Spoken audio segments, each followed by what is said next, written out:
Dzisiaj wspinamy się na najwyższy szczyt Japonii, górę Fuji. Oczywiście z poziomu morza. Tu mamy punkt startowy.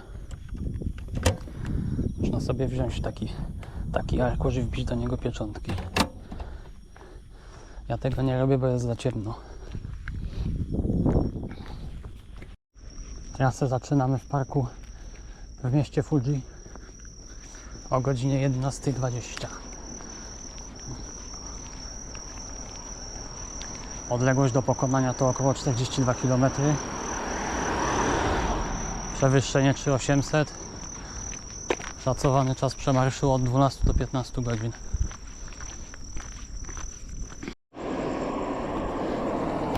Jeżeli chodzi o nawigację, to co jakiś czas są na asfalcie takie znaczki niebieskie.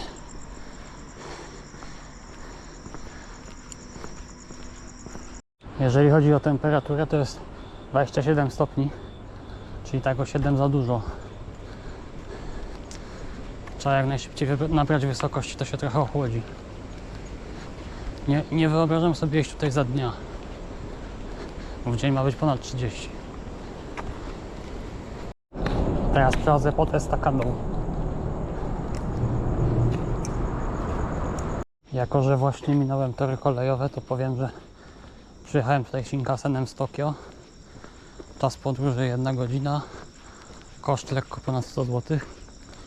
I ostatni przyjeżdża o 11. A ja przyjechałem trochę wcześniejszym.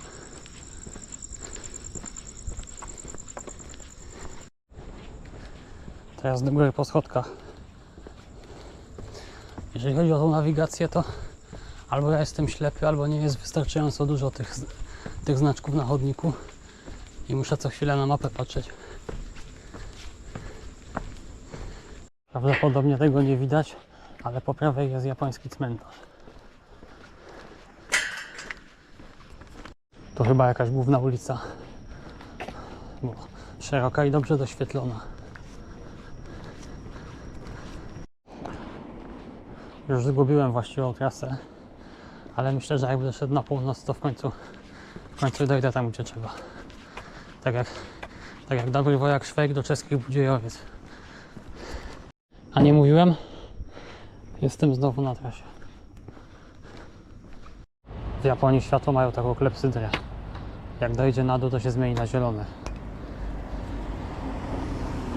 Była przed chwilą informacja, że jesteśmy 7 metrów nad poziomem morza. Także pierwsze 5 km całkowicie niemal płaskie. Jeszcze 8 razy tyle. Pierwsze dzisiaj miejsce, gdzie zaczyna się podejście. Ale musiało się w końcu zacząć, bo mamy prawie 4000 do podejścia. Myślę, że z biegiem czasu będzie coraz gorzej. Jak to w Japonii, co chwilę jest automat.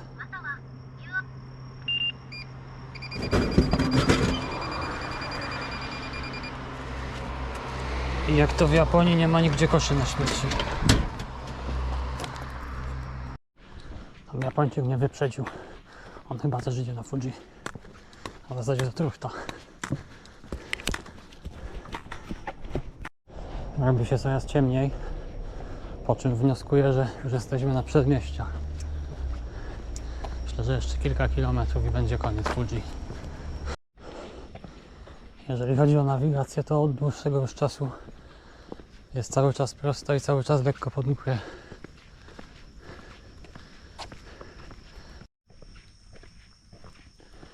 Tu już jest niemal całkiem ciemno i na dodatek słychać cykanie świerszczy.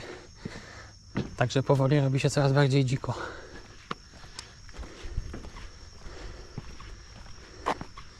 Myślę, że teraz będę mniej nagrywał, bo i tak niewiele będzie widać. Teraz mamy godzinę za 10:01. Jasno się będzie robiło dopiero około 5. Także następne 4 godziny nie będę dużo nagrywał. To mamy bramę w tradycyjnym japońskim stylu. Charakterystyczne miejsce, autostrada.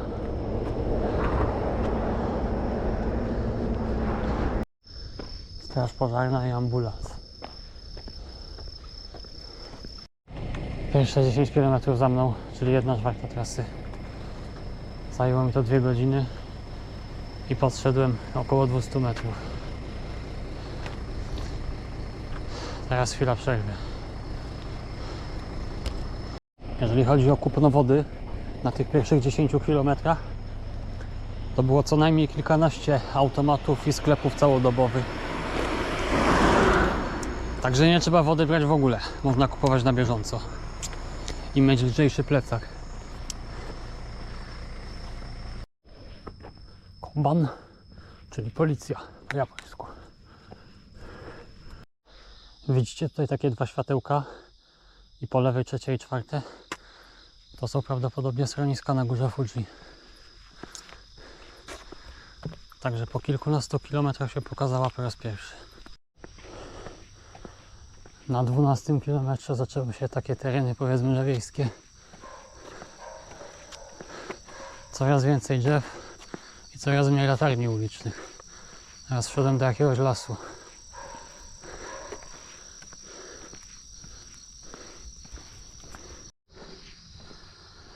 Ta asfaltowa droga przez las to przez dłuższy fragment prowadzi. Fajny tu jest klimat, jak się zgasi światło. Chociaż na kamerze pewnie nie będzie nic widać. Na 14 km kolejny automat.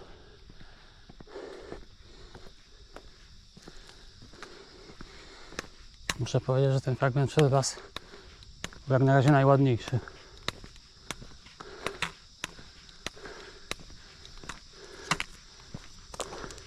Zszedłem z asfaltu, wszedłem w jakąś alejkę i idę w kierunku całkowitych ciemności.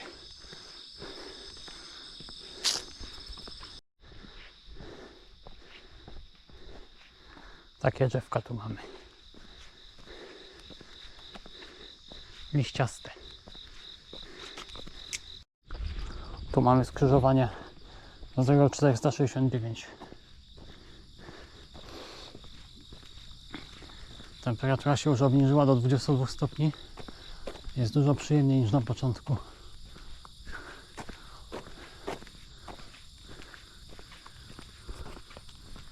Ale widać gwiazdy.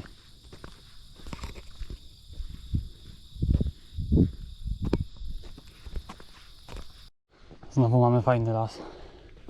Tworzy takie sklepienie nad nami.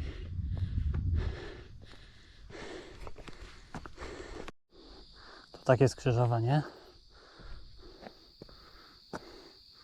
Idziemy do góry. Powinno być ok. Wioska Ninomaru. Nie wiem, czy tutaj nie można sobie wbić pieczątki, jak ktoś zbiera. Ale nie jestem pewien.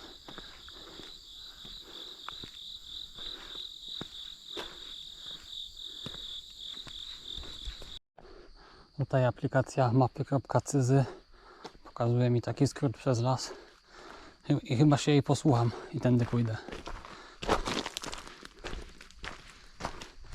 Nie wygląda to źle. No nie wiem, może lepiej byłoby nadłożyć drogi asfaltem. Bo tu jest bardzo kamieniście i nierówno.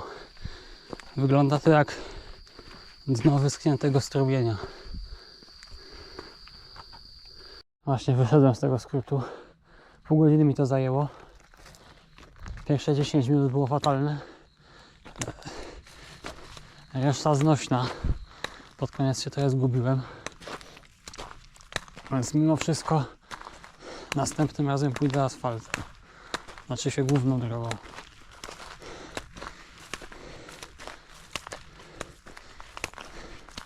Zbliżam się do 20 km, jeszcze 700 metrów chyba. Więc będzie przerwa w końcu. Mam 20 km, czyli połowa trasy. A jeżeli chodzi o przewyższenie, to 1000 metrów, czyli trochę ponad 1/4. Zajęło mi to 4,5 godziny.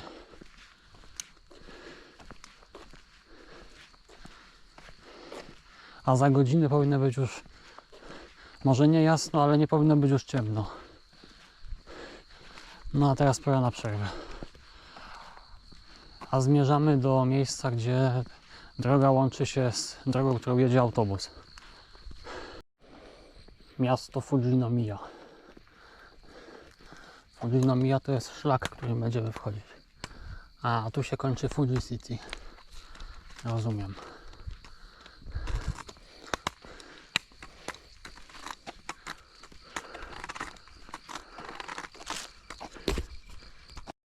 Dla odmiany ostatni kilometr delikatnie w dół.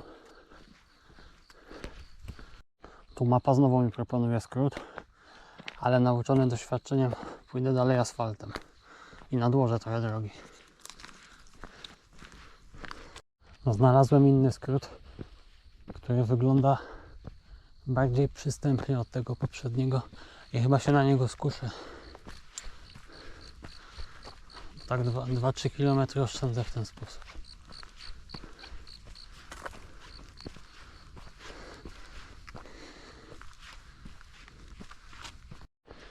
No niestety nic z tego nie wyszło. Musiałem zawrócić na asfalt. Ale z pozytywnych rzeczy to jest już prawie 5. I jest na tyle jasno, że nie muszę już czołówki używać.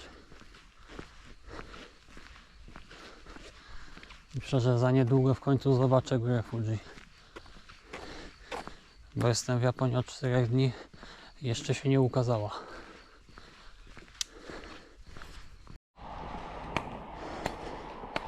Dotarłem w końcu do drogi, którą jeździ autobus do punktu startowego szlaku. Troszkę mi to zajęło. Wysokość dalej około 1000. Jeszcze sporo do wejścia przede mną. Do 5. stacji, czyli do początku szlaku 19 km. Ale my nie idziemy tam, tylko my idziemy do 6.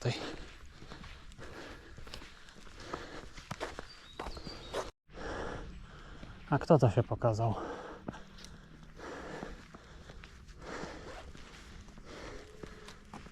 O godzinie za 10:06, czyli prawie po 7 godzinach marszu.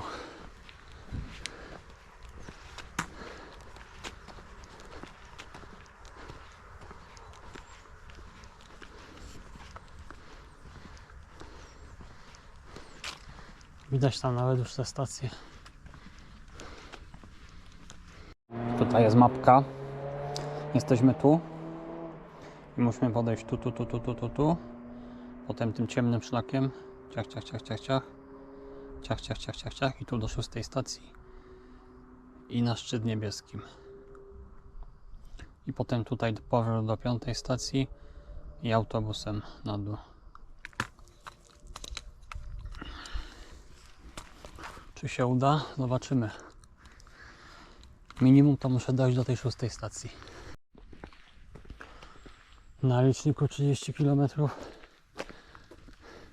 Około 7 godzin to zajęło. Idę sobie spokojnie tą drogą, którą jeździ autobus. Powoli nabieram wysokości. Za kilka kilometrów będę skręcał w lewo i schodził z asfaltu w końcu. I przechodził na górską ścieżkę. Tu autobus skręca w lewo i my też skręcamy, ale tylko na chwilę. O, tam już widzę budynek na szczycie. Kurde, daleko się jeszcze wydaje.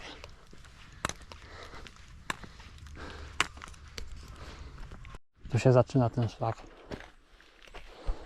Tak to wygląda. O Jezu! O, w końcu jakaś odmiana od tego asfaltu. To jest taka niezbyt wyraźna ścieżka przez las. Trzeba podążać za takimi różowymi wstążkami.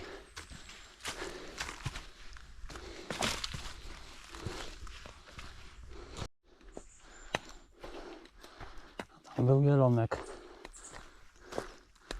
ale chyba uciekł.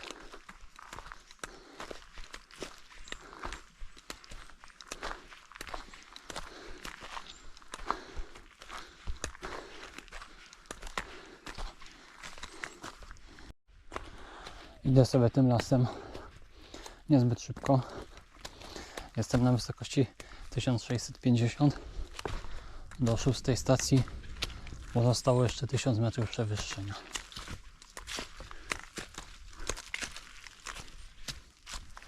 Więc pewnie ile? Z 3 godziny.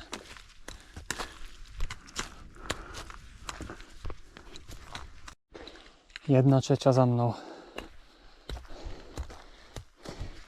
Mam nadzieję, że jak wyjdę z lasu, to się pokażą jakieś widoki.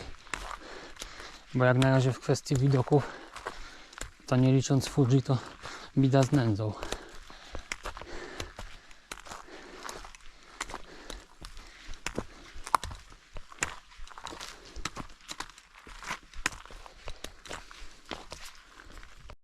Tu taki drogowskaz. My idziemy to Gotenniwa. Cały czas za różowymi wstążkami. Ciekawy sposób znakowania. Dotarłem do miejsca, które się nazywa Gotenniwa. W nawiasie Shita. Shita to znaczy dolny albo dół, coś takiego. Wysokość 1983, powiedzmy, że 2000.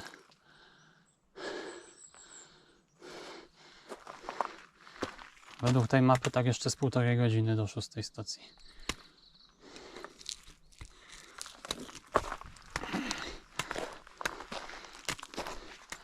Las się zaczyna powoli przerzedzać. Z jednej strony dobrze, bo będą widoki. Z drugiej strony źle, bo widzę już, że słońce bardzo grzeje. A jak chodzi o samopoczucie, no to zmęczony już jestem. Stopy trochę bolą na piętach, ale nie jakoś strasznie, to do przeżycia. No, całą tą trasę przez las oceniam bardzo pozytywnie. Nie spotkałem tu nawet pół osoby.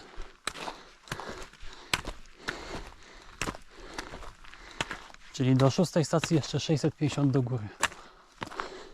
A zaraz będzie widok na górę Fuji. Ktoś idzie przede mną i dzwoni dzwonkiem. Może na niedźwiedzie. Powyżej 2000 zrobiło się bardziej stromo.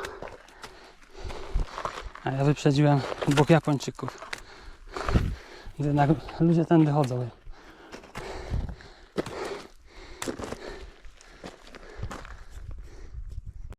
Teraz mamy Gotenniwa Naka. Naka to jest środkowy. Tam był dolny, teraz jest środkowy, więc powinien być jeszcze górny. Myślę, że jeszcze koło godziny.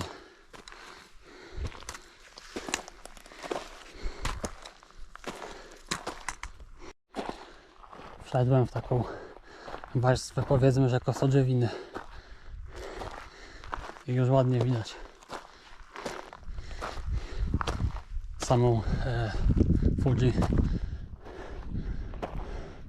Kurde, ale wejść tam w pełnym słońcu to będzie ciężko.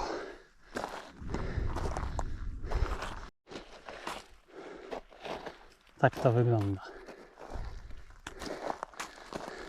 Strasznie tu krucho, fatalnie się po tym idzie.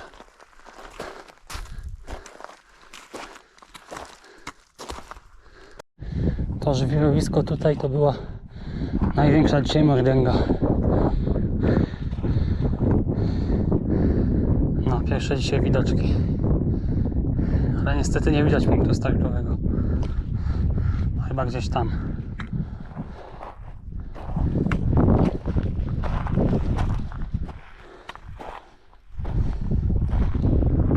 Po prawej stronie mamy boczny krater. Na początku XVIII wieku doszło do erupcji, ale nie do takiej zwykłej, tylko właśnie boczna ściana się rozwaliła i wyleciał z niej pył i gaz. To jest pozostałość, to jest góra Hoei. A do 6 stacji zostało 300 metrów. Do 6 stacji 25 minut. Można też iść do 5, ale jest dłużej. Zgaduję, że to jest to. Kurde, niedaleko już do samego szczytu. Trzeba się będzie dobrze zastanowić, czy iść.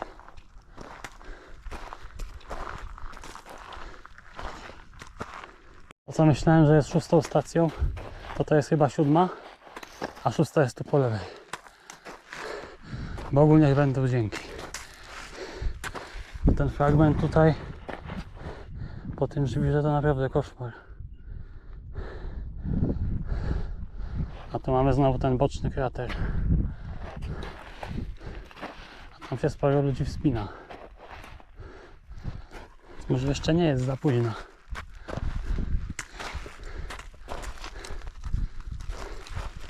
No, widać nasz cel. To już jest w miarę płasko na szczęście. Ja sobie odpocznę.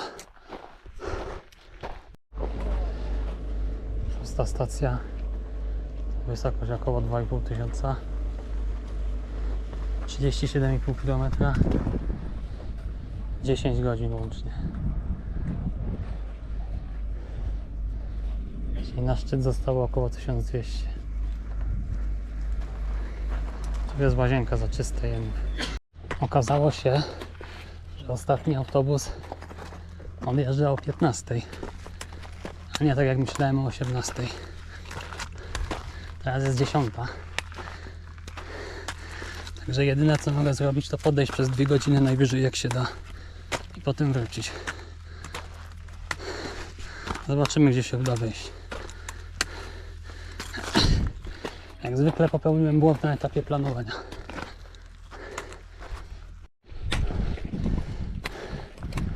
Tutaj też jest krucho, ale są zrobione schodki, więc się idzie dużo lepiej.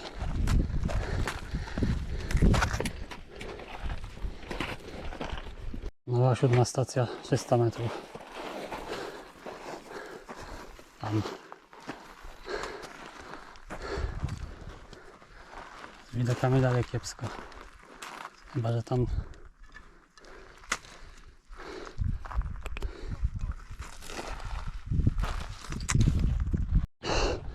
w dole 6. stacja.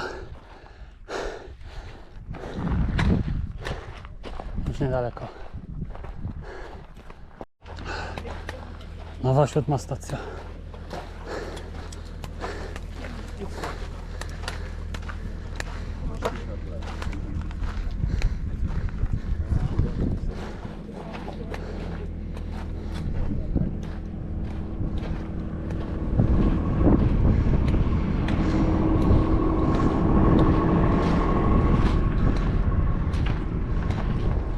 Dwa 2780 metrów. No to jeszcze 1000. Idziemy dalej.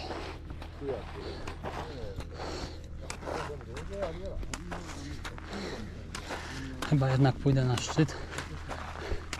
A jeżeli nie zdążę na autobus, to będę łapał stopa. Już kurde tyle przyszedłem.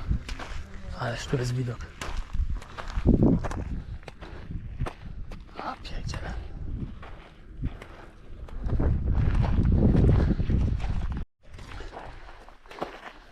Trzy 3000 metrów.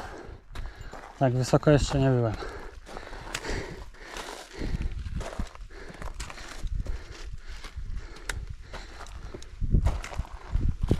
A w dole mamy chmury niestety.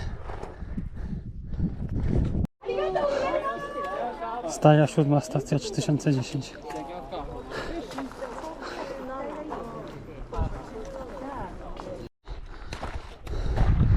Czym wyższa stacja, tym picie coraz droższe. To już było około dychy za pół litra.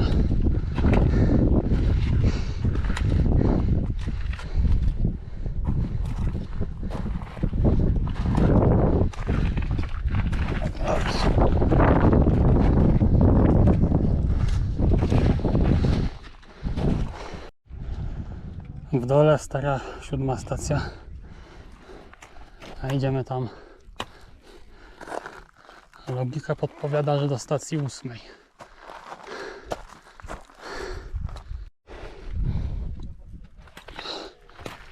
Tempo coraz słabsze, ale wchodzę choćby nie wiem co, bo za bardzo się namęczyłem, żeby teraz odpuszczać.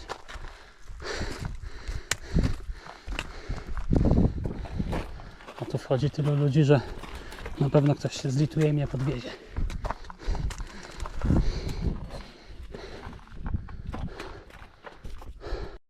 To taki mały korek się zrobił. Wąskie gardło.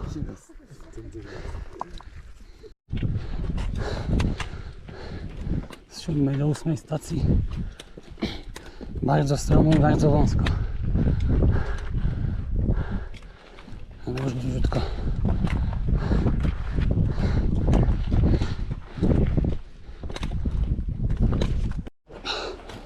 8 stacja 3250.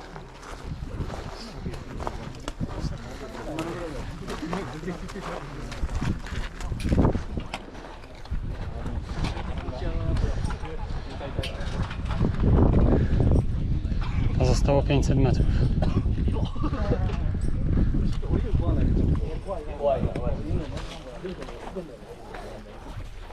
Jeżeli ostatnie 500 metrów uda się pokonać w godzinę, to mam szansę zdążyć na 15.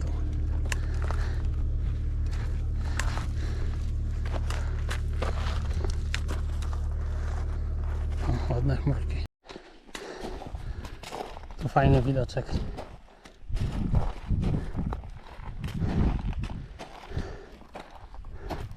Idziemy do chyba 9 stacji. To tam dalej to albo jest już szczyt, albo następny za tym.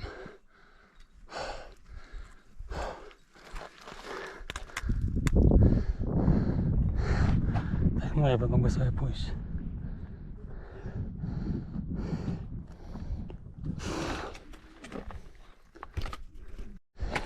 Dziewiąta stacja 200 metrów. Mam nadzieję, że w poziomie. 9 stacja się pokazała. Tu jakieś słupy dziwne.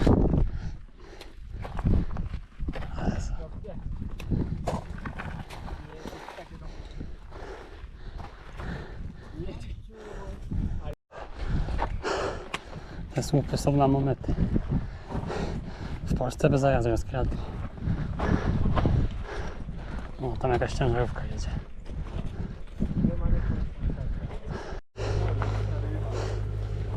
Czy 1460. 9 stacja. Oni tu mówią, że jeszcze 70 minut na szczyt. No, 300 metrów. A jeszcze jest stacja 9,5.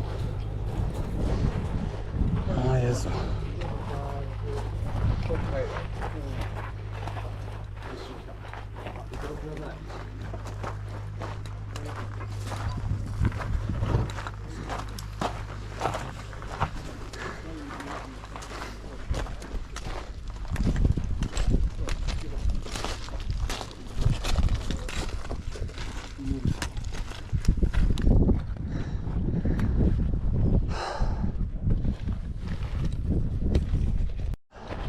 Dwie minuty przerwy, idziemy dalej. Na stację 9,5.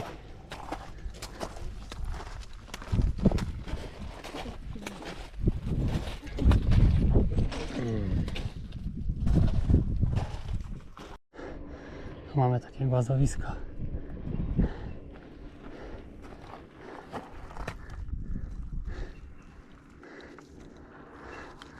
To pewnie jest stacja 9,5, a tam 10. Jezu, ale mi się już nie chce. Samą końcówkę to już idę w tempie emeryckim.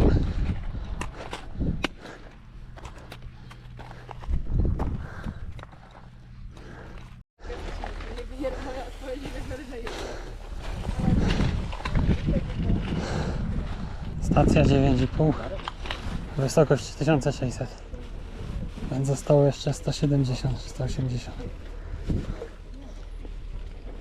Mam już ochotę iść na czworakach.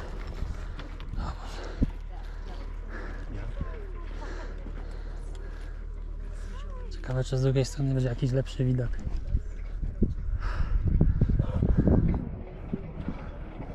Odpocznę sobie na 5 minut, Jezus Maria. Końcówka już nie jest bardzo stroma na szczęście. Jeszcze tak z 12 zakrętów i będzie szczyt.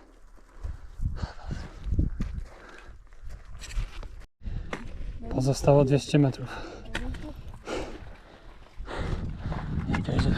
Ledwo się na nogach trzymam. A jeszcze trzeba zejść. Ja pierdzielę.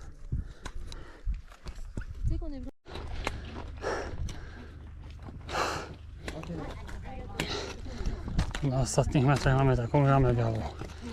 O Boże.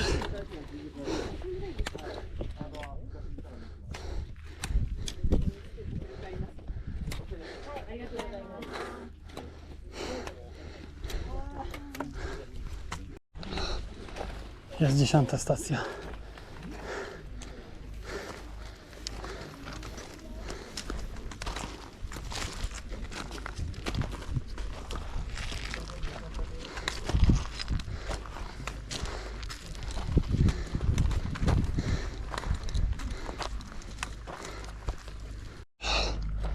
Także jestem przy kraterze. Tutaj szedłem z 6. stacji 3,5 godziny.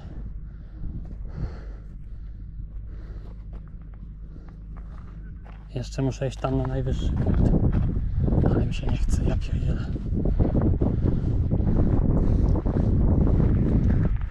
Woda mi się skończyła, kurde. A to już nie mają w sprzedaży. Dzisiaj wypiłem, nie wiem, z 6 albo 7 litrów, co najmniej.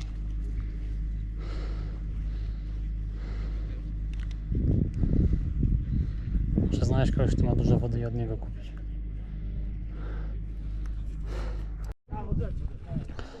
Taki widok z prawie samej góry. No nie jest tam daleko, to podejdziemy.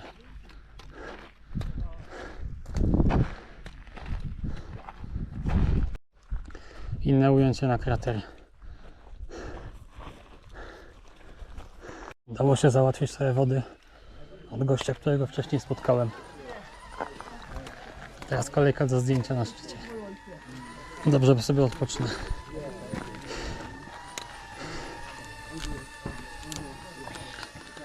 Ogólnie poziom trudności oceniam jako bardzo wysoki.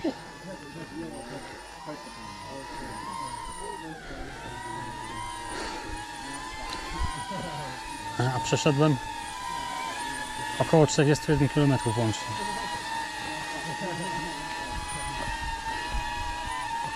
Just hold it. こうしていい Okay, no, don't touch. Okay. Just record me. なるほど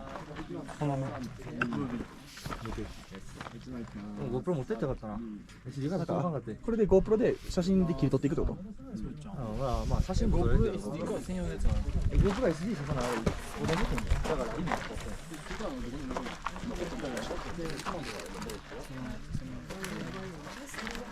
あ、いいねジャパン最高。はい Thank you Schodzę sobie na spokojnie. Jest to dużo mniej męczące od wchodzenia. Ale trzeba uważać, żeby kostki nie skręcić, bo ubezpieczenie turystyczne obowiązuje tylko do 3500. No i nie będę dużo nagrywał poza 5. stacją, bo tam jeszcze nie byliśmy. Tam zrobię podsumowanie. Z 6. stacji wyszedłem o 10, a wróciłem o 17:15. Jakby ktoś chciał zacząć wycieczkę w standardowym punkcie, czyli w 5. stacji, to jeszcze do tego powinien może z godziny dołożyć, albo 40 minut. Czyli tak z 8 godzin. A na razie wracam sobie na piechotę. Zapomniałem tam nagrać na tej 5. stacji. Teraz zrobimy podsumowanie wycieczki. No jeżeli chodzi o umęczenie, to 10/10. Jeżeli chodzi o klimat w czasie nocnego spaceru, to też 10/10. A jeżeli chodzi o widoki, to no tak 7/10 były chmury. Ogólnie polecam.